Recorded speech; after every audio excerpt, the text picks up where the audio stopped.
The street's been whispering for years, but today, we're about to say it loud. There's a truth about Lil Durk and King Von that's been buried deep, protected by loyalty, fear, and silence. But now, the silence is cracking. And the truth, it's ugly. From the outside, it looked like a brotherhood. Durk and Von, two Chicago legends, bonded by pain, blood, and ambition. They called each other family, stood side by side in the industry, made hits together, moved like a unit. But behind the scenes, things weren't so perfect. Rumors been floating that right before Von was killed, he and Durk had a falling out, something that allegedly involved money, betrayal, and even a secret meeting that went down just weeks before Atlanta turned into a crime scene. Fans always thought they knew what happened to Von, but what if the version we were told, the one in the blogs, was only half the story? Tonight, we unpack everything. The private arguments, the missing footage, the warning signs ignored, and the shady silence after Von's death that got fans asking, was this really loyalty or just business? Strap in, because this story ain't for the weak. You think you know the story of Lil Durk and King Von? Nah, not like this. Before King Von became a name the whole world knew, before the platinum plaques and packed shows, there was just Davon and Durkio, two kids from the trenches of Chicago with pain in their hearts and something to prove. Lil Durk had already started building his empire, carving a lane in the drill scene. And when Von came home from jail, Durk was the one who reached out, gave him a shot, gave him a platform, gave him a family, OTF to the fans. It looked like real loyalty. Durk signed Von straight out the gate, took him on tour, vouched for him on interviews, stood behind him when the industry said he was too street. And when Crazy Story dropped, everything changed. Von became a star overnight. But here's where it gets messy. Some people close to OTF started noticing tension. They said Von was moving fast, faster than expected, faster than Durk liked. It wasn't jealousy, at least not on the surface, but it was pressure. One source, who used to be around the OTF camp heavy, said this: Durk brought him in as Lil Bro, but Von ain't stay Lil for long. Within a year, he was making his own plays, his own connections. Labels was calling him directly. It was causing friction. And that friction showed up in small ways first. Von started skipping studio sessions. He'd show up late to OTF meetings. He posted more about his solo grind than OTF. Fans thought it was just normal artist behavior, but insiders said it was deeper, that there were late-night calls between Durk and OTF management, questioning Von's loyalty. One night, Durk reportedly told a close friend, "I don't know what bro on, but he getting too loose." Then came the infamous Atlanta house meeting. According to multiple sources, Durk and Von had a sit-down in a rented mansion outside the city. No cameras, no phones, just them, a few OTF members, and silence. What happened in that house became legend. Some say voices were raised, others said Durk gave Von an ultimatum, either fall back in line with OTF or go solo. But the real drama, Von reportedly recorded the convo. This claim came from someone who used to engineer for Von during his Atlanta sessions. He said Von didn't trust the energy that night, so he kept his phone on in his pocket. He told me after, the engineer claimed. He said, "I might need this later." Like he already knew something was coming, and something was. Weeks later, Von took a trip to Houston. During that time, he met with executives from two rival labels, ones that were known for poaching talent. Durk found out. He allegedly called Von directly. No managers, no team, just a raw call between two brothers turned business partners. "You really moving like that?" Durk reportedly asked. Von's response: "Cold. I gotta feed mine too." From that point on, their bond was never the same. To the public, everything looked cool. They still liked each other's posts, still shouted each other out, still shared stages, but behind the scenes, things were crumbling. And then came the night in Atlanta that changed everything, November 6th, 2020. The night Von was killed outside Monaco Hookah Lounge, a fight broke out with Quando Rondo's crew. Shots were fired. Von was hit. He died a few hours later. The world mourned. The industry froze. OTF went quiet, but the silence raised questions.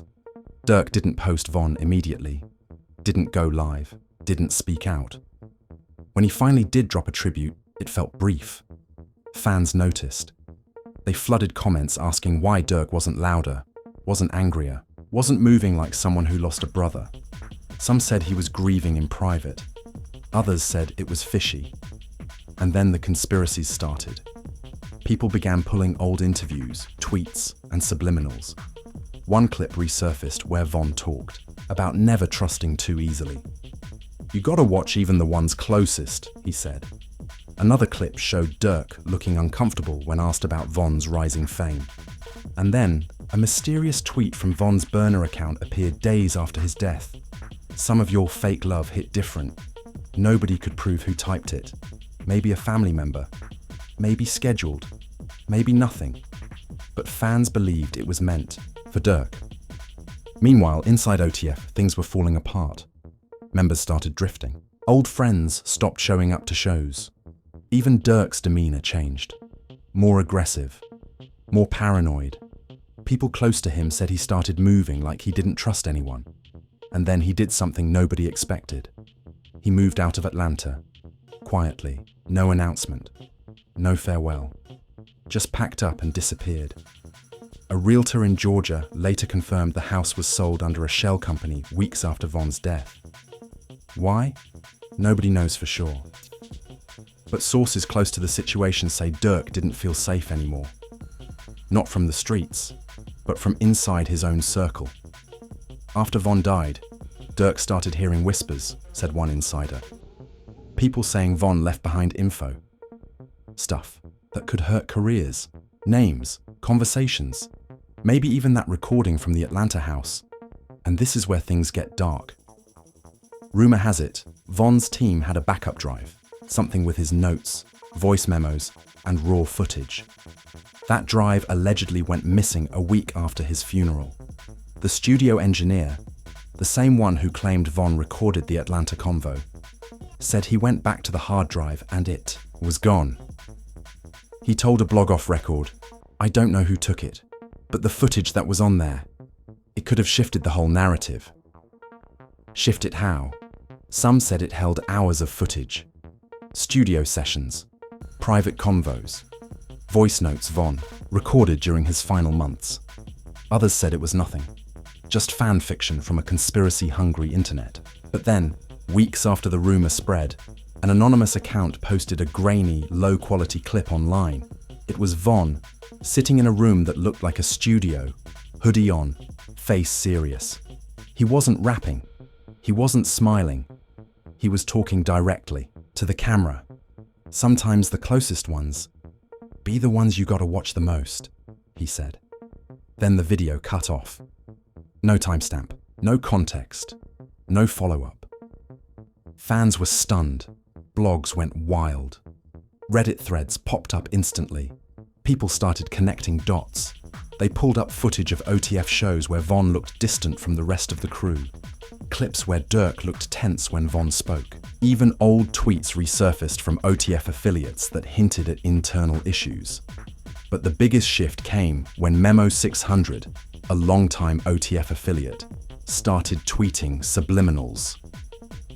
One tweet read, "Everybody ain't 100 like they rap about." Another, "If the truth came out, half y'all wouldn't look at certain rappers the same." Memo never named names, but fans knew who he was pointing at. Then, out of nowhere, Memo deactivated. That only made the whispers louder. Meanwhile, Durk stayed silent. But behind closed doors, sources say he was furious. Not just at the leaks, but at the fact that someone from his own circle might have been feeding the fire. Allegedly, Durk had a sit-down with his core team. No phones, no managers, just the inner circle.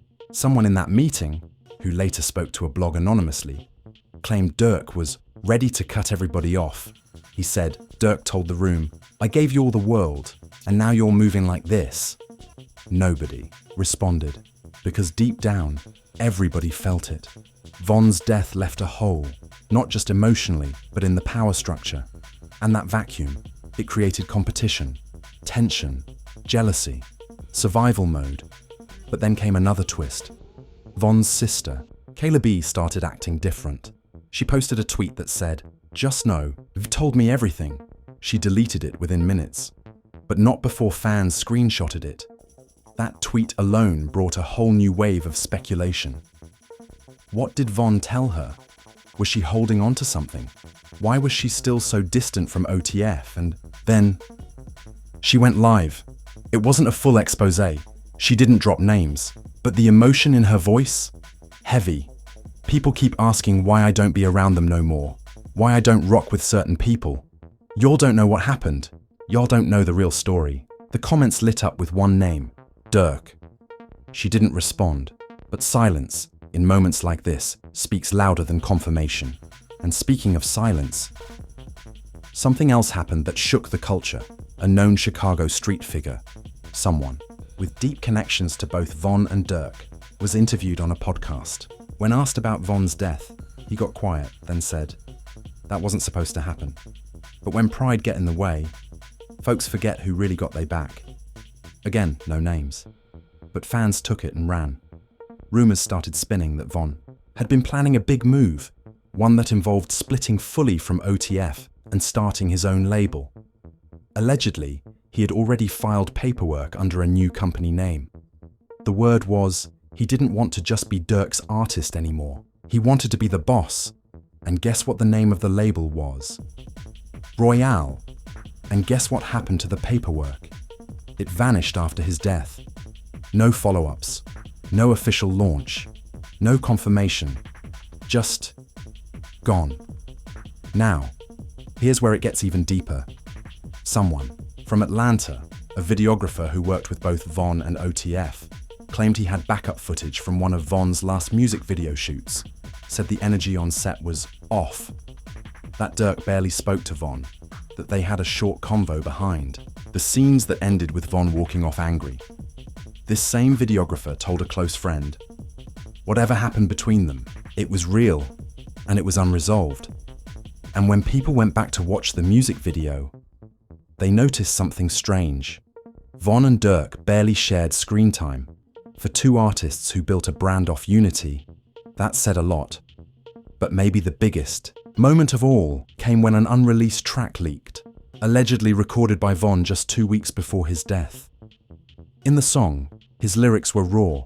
"Don't tell me, bro, if you're heart on some business." They'd rather sign papers than ride. For the trenches, fans froze. Was that a shot at Durk? The flow was emotional, sharp, the kind of pain that only comes from betrayal. But here's the part that fans missed. In the background of the song, for a barely audible, Von can be heard talking before the beat starts, like a voice note accidentally left in the mix. And what he says, "They ain't gonna like this one." Again, no names, but context said enough. Suddenly, people started seeing Von in a new light, not just as a street legend, not just as a rapper, but as someone who knew something was coming, someone who felt the clock ticking, someone who didn't just die, but may have died before he could tell the whole story. And that leads us to the most chilling theory of all. Some fans believe Von's death wasn't just about Quando Rondo or a street fight gone wrong. They believe it was about silence, about secrets, about business and Durk. Whether he was involved or not, the question still lingers. Why didn't he speak up louder?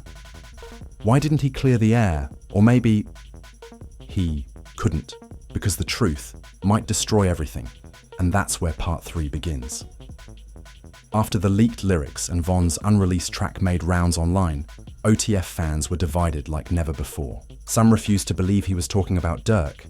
They said it was just Von speaking his truth about the industry, about fake friendships in general. But others, they swore that verse was personal, direct, and that Von wasn't just venting, he was warning. The internet went into overdrive. Blogs began to title their posts, "The Song They Didn't Want You to Hear." YouTubers started uploading breakdowns, slowing the audio down, boosting background noises, trying to catch anything, Vonn might have said. And then one listener claimed to hear something chilling layered deep in the final chorus. A whisper. "I knew you'd flip." Again, nothing confirmed. Could have been a coincidence. Audio glitch. Anything. But the streets believed it.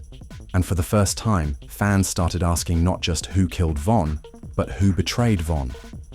Meanwhile, Lil Durk seemed to retreat even deeper into silence. He postponed a string of shows, cancelled a podcast appearance, and people close to him said he wasn't taking calls unless it was strictly business.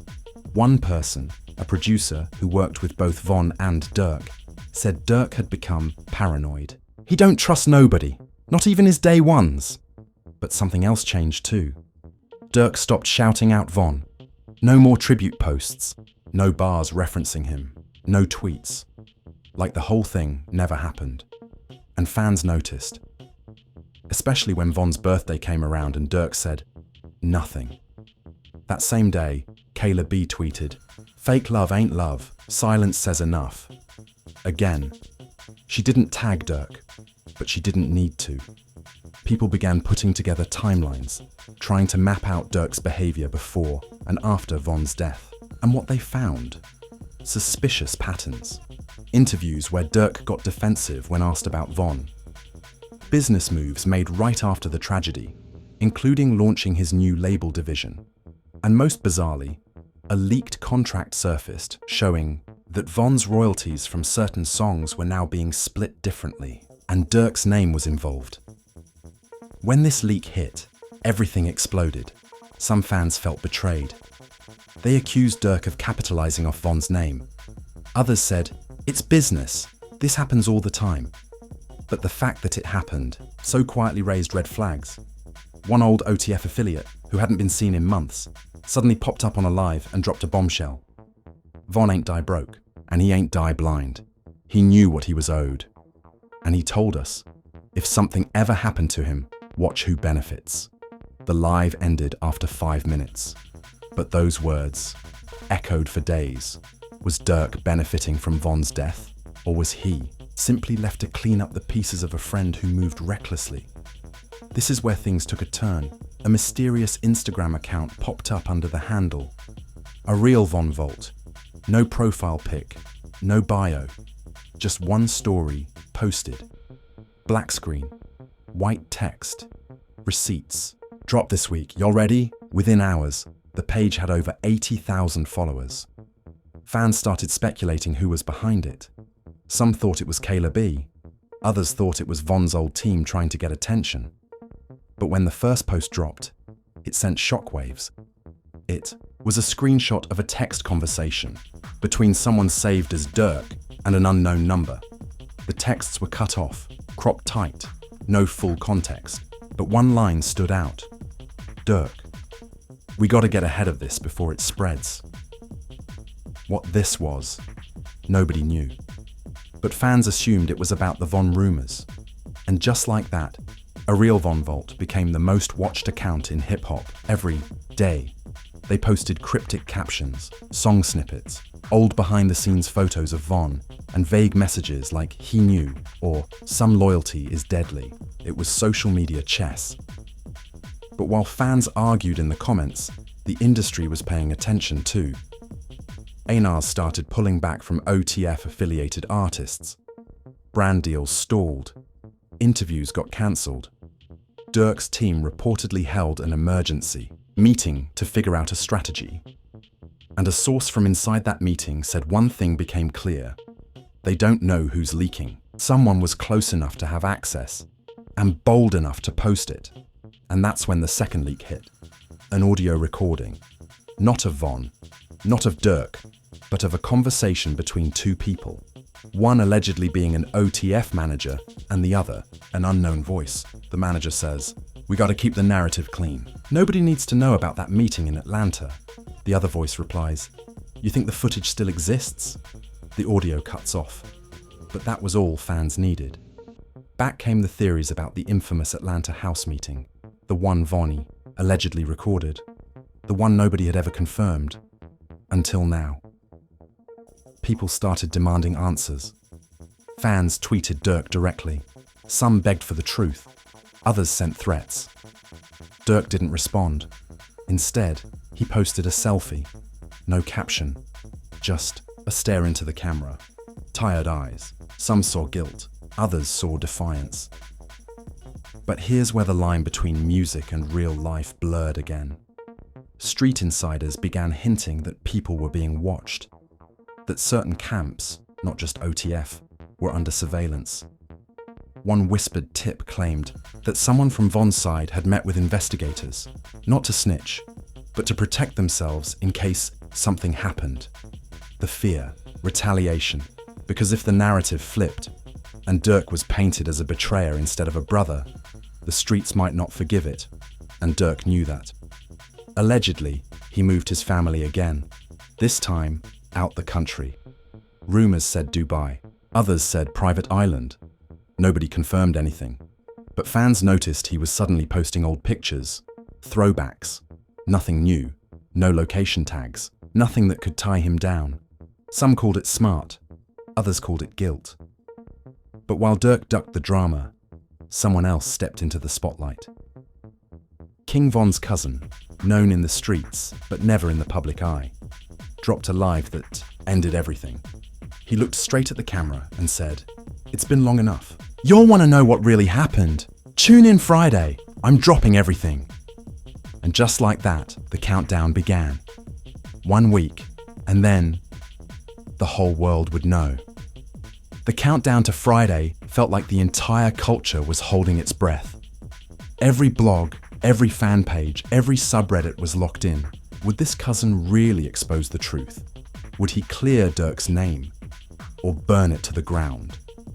The pressure was so intense, even industry insiders started issuing warnings, telling people to be careful what they wish for. But Friday came, and the live went up. Over 400,000 people tuned in. What they saw wasn't what they expected. No theatrics, no flashy background. Just a man sitting in a dimly lit room, hoodie on, pain in his eyes. He didn't name names. He didn't drop audio. But what he did say left fans speechless. He said that Von was planning to leave everything behind. Not just OTF, but music. He wanted to go quiet, move different, protect his family. He said Von had started seeing things he didn't like, felt pressure from both sides, the streets and the industry. He didn't trust nobody. Von was paranoid, the cousin said. Not because he was scared, because he was smart. He told me, they gon' try to use me until I can't be used no more. The live only lasted 12 minutes. He ended it with, this, "I ain't saying who did what. I ain't accusing nobody. All I'm saying is, loyalty got limits." And Von reached his. That one sentence set off an emotional wildfire, because fans realized this wasn't just about music. This wasn't just a beef or business. This was about how the industry eats its own. About what happens when street loyalty meets corporate greed. And somewhere in between, a life got cut short. After the live, the Ariel Von Volt account vanished, deleted, gone. People believed that cousin was behind it the whole time. A few industry folks even tried to reach out, offering interviews, deals, podcasts. He refused all of it. "I said what needed to be said," he told a reporter off the record. "Let the fans decide now." And that's exactly what started happening. The internet split in two. Team Durk and Team Von Team Durk argued that Durk gave Von everything. The platform, the look, the tools to win. They said Durk stayed quiet because he was grieving in his own way, that he moved in silence because the streets don't reward emotion. Team Von argued that the silence was the red flag, that real brothers don't let narratives twist, that if you had nothing to hide, you'd clear your name proudly. Memes went viral. Twitter spaces ran all night. Even big names in the game started dropping subliminals. Rappers who were once tight with Durk started posting old photos of Von with captions like, "Real ones never die." And you knew the truth. But Durk? He didn't say a word until 1 week later he dropped a surprise track. No promo, no features, no hooks. Just 3 minutes of straight pain. In the song, he rapped, "They say I ain't ride for my brother, how?" When he stopped picking up, when he switched the route, loyalty ain't loud, it's the quiet vow. But they only hear rumors, not the cries now. It was raw, defensive, honest. He never said Von's name, but everyone knew. And at the very end, the beat faded out and Durk whispered, "I ain't kill my brother, stop playing with me." Fans were torn again. Some cried, said it was his truth, finally spoken. Others called it damage control. But the biggest twist, someone leaked a text conversation between Durk and a music journalist who had reached out after the Cousins Live. Durk allegedly responded, "I ain't never switch on V, and I ain't never speak on the dead, that's law." But what made fans freeze was the next line. "Just know, I ain't the only one with secrets." That one sentence reopened every theory, every whisper. Who else had secrets? Von, someone inside OTF, another label. And then, a new player entered the drama. A woman who claimed to have dated Von during his final months came forward. She posted a video, not an interview, not a rant, just her crying, holding what looked like a notebook. She said Von used to write everything down, not songs, thoughts. He ain't trust putting things in his phone, she said. He told me if something ever happened to him, the truth would find its way out. She held the notebook up, showed one page, just a few lines, scribbled in blue ink. It said, "Watch the business moves. When loyalty turns into leverage, you already lost." After that video, the internet exploded again, because it confirmed what so many feared. Von saw it coming, but here's where the story ends and begins again. No new leaks dropped. No confessions came out. The cousin disappeared from the public. Durk went quiet again, focusing on his tour. The streets calmed down. But the questions never stopped. Was this all a misunderstanding between two brothers? Was it street paranoia turned into social media wildfire? Or did someone, maybe more than one person, know exactly what they were doing? One thing's for sure. The bond between Lil Durk and King Von wasn't just about music. It was a story of loyalty, power, fear, and fame. A story where the truth keeps slipping through cracks. A story that some say ended in November 2020, but others swear is still playing out right now. And in the end, maybe the real truth isn't what Von said. Maybe it's what he didn't get the chance to say. And just like that, the main body ends. So now we're here. The story of Lil Durk. And King Von ain't just another rap tale. It's pain, it's silence, it's loyalty that might have been tested behind the scenes. From brotherhood to blurred lines, from the studio to the streets. This wasn't just about music. It was about survival, legacy, and secrets that may never fully see the light. Von is gone, but his voice still echoes. In lyrics, in leaked clips, in whispers from people who loved him and people who feared him. And Durk, he's still standing, still silent, still guarded, but fans are watching his every move, because deep down, everybody's asking the same thing. Was this the cost of the come-up? Did power and pride bury the truth, or was it all just noise, and nothing more? Questions still linger. Why did Von move the way he did in those final weeks? Who really had the missing footage? Was the Cousins Live the full truth? Or just another piece in a broken puzzle? You've heard the stories. You've seen the posts. You've felt the tension. Now it's your turn. Do you think Durk was protecting something? Or hiding something? Was Von really planning to break away? Or was it all paranoia? Drop your thoughts in the comments right now. We need to hear from you. Hit that like button if you're still locked in. Subscribe so you don't miss what drops next. Because in this game, what's hidden don't stay buried forever. This is Say Cheese TV. This is Candidly Cassie. And this is the truth they don't want you to know. Stay dangerous.